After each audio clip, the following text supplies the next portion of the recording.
सुनो कथा चैनल आपका अभिनंदन करता है। आज की कथा का नाम सोमवार की व्रत कथा है। कृपया हमारे चैनल को सब्सक्राइब करें और बेल आइकन दबाना ना भूलें। अगर आज की कथा आपको पसंद आए तो लाइक का बटन जरूर दबा दें। आइए अब चलते हैं वीडियो की ओर। जो मायामय संसार में चिरकाल तक सुख पूर्वक विहार करके देहवसान होने पर मोक्ष चाहते हैं, उनके लिए ये धर्म बताया गया है कि संसार में भगवान शिव की पूजा सदा ही स्वर्ग और मोक्ष का हेतु है। यदि प्रदोष आदि के गुणों से युक्त सोमवार के दिन ये पूजा की जाए तो उसका विशेष महात्म्य है। सोमवार का उपवास करके पवित्र हो वैदिक अथवा लौकिक मंत्रों से विधि पूर्वक भगवान शिव की पूजा करनी चाहिए। ब्रह्मचारी, गृहस्थ, कन्या, सुहागिन स्त्री अथवा विधवा कोई भी क्यों न हो, भगवान शिव की पूजा करके मनोवांछित वर पाता है। इस विषय में एक कथा स्कंद पुराण के ब्रह्मा ब्रह्मोत्र के अंतर्गत हमें मिलती है, जिसको सुनकर मनुष्य मोक्ष पाते हैं और उनके मन में भगवान शिव की भक्ति होती है। आर्यव्रत में चित्रवर्मा नाम से प्रसिद्ध एक राजा थे।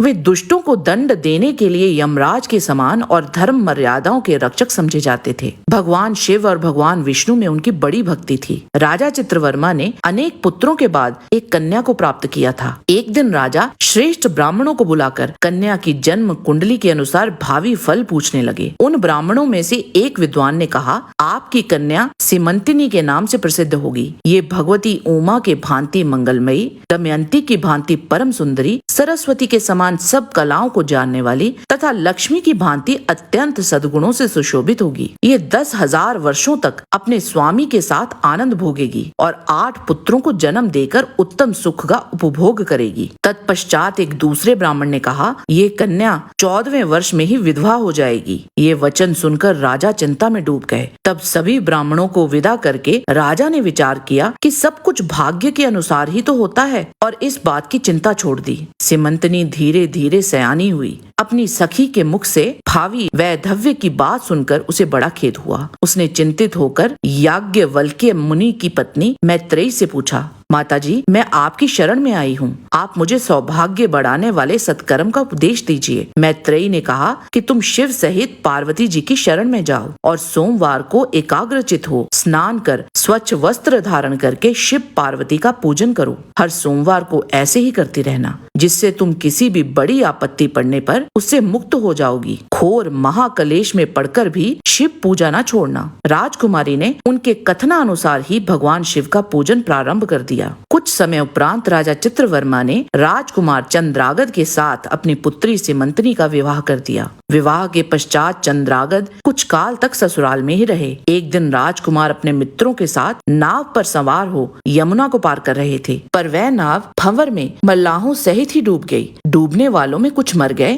तथा राजकुमार आदि कुछ लोग उस महाजल में अदृश्य हो गए। ये समाचार सुनकर चित्रवर्मा व्याकुल हो यमुना किनारे आकर मूर्छित होकर गिर पड़े। सीमंतिनी ने भी जब ये समाचार सुना तब वह भी अचेत होकर धरती पर गिर पड़ी। राजा इंद्रसेन भी अपने पुत्र चंद्रागद का समाचार सुनकर सुध बुध खोकर गिर पड़े। तदंतर बड़े बूढ़ों के समझाने पर राजा चित्रवर्मा नगर में आए और अपनी पुत्री को धीरज बंधाया। राजा चित्रवर्मा ने जल में डूबे हुए अपने दामाद का और्ध्व दैहिक कृत्य करवाया। पतिव्रता सीमंतिनी ने चिता में बैठकर पति लोक में जाने का विचार किया, किंतु पिता ने स्नेहवश उसे रोक दिया। तब वह विधवा जीवन व्यतीत करने लगी। मुनि पत्नी मैत्रेयी के आदेशानुसार उसने सोमवार का व्रत नहीं छोड़ा। इस प्रकार 14वें वर्ष की आयु में अत्यंत दारुण दुख पाकर भी वह भगवान शिव का चिंतन करने लगी। भगवान शिव की आराधना करते करते उसे 3 वर्ष व्यतीत हो गए। उधर पुत्र शोक में पड़े हुए राजा इंद्रसेन को दबाकर उनके भाइयों ने उनसे सारा राज्य छीनकर उनको कारागार में डाल दिया। इंद्रसेन का पुत्र जल में डूबने पर नीचे ही नीचे गहराई में उतरते हुए नागलोक में जा पहुंचा। वहां उसने नाग वधुओं को जल क्रीड़ा में निमग्न देखा। वे चंद्रागद को तक्षक नाग के अत्यंत रमणीय नगर में ले गई। वो महान इंद्रदेव के महल की तरह रमणीय और रत्नों से प्रकाशमान था। चंद्रागद ने वहां तेजस्वी तक्षक नाग को प्रणाम किया और खड़े हो गए। नागराज ने राजकुमार से उनका परिचय पूछा। राजपुत्र ने कहा, राजन, भूमंडल पर निषद नाम के देश के राजा इंद्रसेन का मैं पुत्र हूँ। चंद्रागद मेरा नाम है। अभी मेरा विवाह होकर मैं ससुराल में ही था कि जल में विहार करते हुए डूब गया। ये नाग पत्नियां मुझे आपके पास ले आई। जन्मांतर के पुण्यों के प्रभाव से ही मुझे आपका दर्शन प्राप्त हुआ। मैं धन्य हुआ। राजकुमार के मनोहर वार्तालाप से तक्षक राज प्रसन्न हुए और बोले, तुम भय ना करो, धैर्य रखो और बताओ तुम किसकी पूजा करते हो। राजकुमार ने कहा, जो संपूर्ण देवों में महादेव कहे जाते हैं, उन्हीं शिव का मैं पूजन करता हूँ। जो विधाता के भी विधाता, तेजों के भी तेज हैं, वही विश्वात्मा भगवान सदाशिव मेरे लिए पूजनीय हैं। राजकुमार की ये बात सुनकर तक्षक राज का चित्त प्रसन्न हो गया और वे बोले,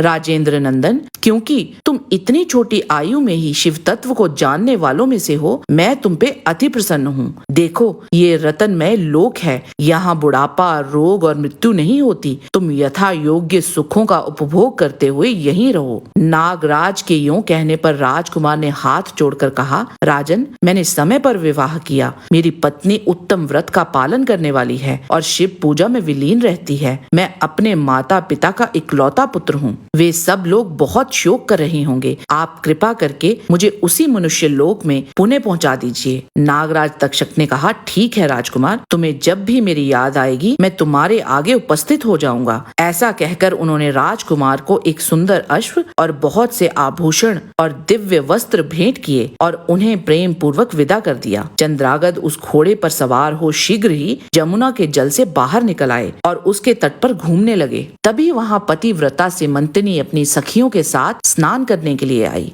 और उसने मनुष्य रूपधारी नाग कुमार के साथ राजकुमार चंद्रागद को देखा। राजकुमार को देख उसने मन ही मन में ये विचार किया कि ऐसा जान पड़ता है कि मैंने इन्हें पहले भी कहीं देखा है। तत्पश्चात राजकुमार घोड़े से उतरकर सिमंतनी का परिचय पूछने लगे। उसकी सखी ने पूरा परिचय राजकुमार को दिया और राजकुमार को ये भी बताया कि राजकुमारी के शवसुर कैद में पड़े हैं। फिर राजकुमारी सिमंतनी ने राजकुमार से उनका परिचय पूछा। जब उसे पता चला कि वे ही राजकुमार चंद्रागद है, तो उसने सोचा कि हो ना हो ये मेरे सोमवार के व्रत का ही फल है, जो मुझ अभागिन को अपने मरे हुए पति के दर्शन हुए। राजकुमार ने फिर मिलने का कहकर अपने माता पिता से मिलने के लिए प्रस्थान किया। अपने नगर में पहुंचकर उन्होंने देखा कि उन्हीं के बंधु राज सिंहासन पर अधिकार जमाए हुए बैठे हैं। राजकुमार ने नागराज के पुत्र को संदेश देकर भेजा कि महाराज के पुत्र चंद्रागद पाताल लोक से लौट आए हैं। अब तुम सिंहासन छोड़कर हट जाओ। अगर तुमने आनाकानी की तो चंद्रागद के बाण तुम्हारे प्राण हर लेंगे। नाग कुमार की कही हुई बातें सुनकर शत्रुओं ने बहुत अच्छा कहकर उनकी आज्ञा स्वीकार कर ली। महाराज, महारानी, सब नागरिक राजकुमार के आने का समाचार सुनकर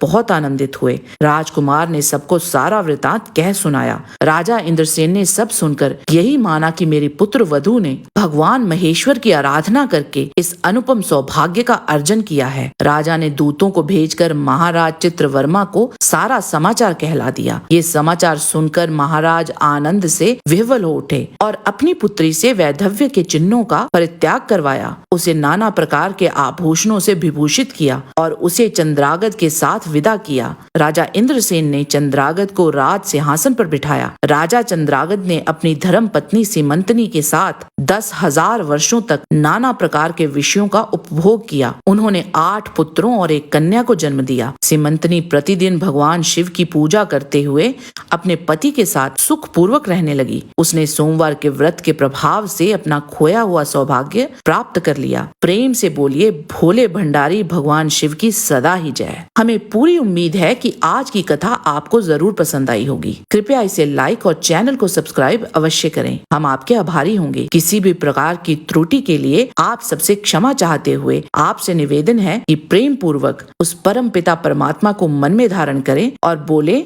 वैदिक सनातन धर्म की जय।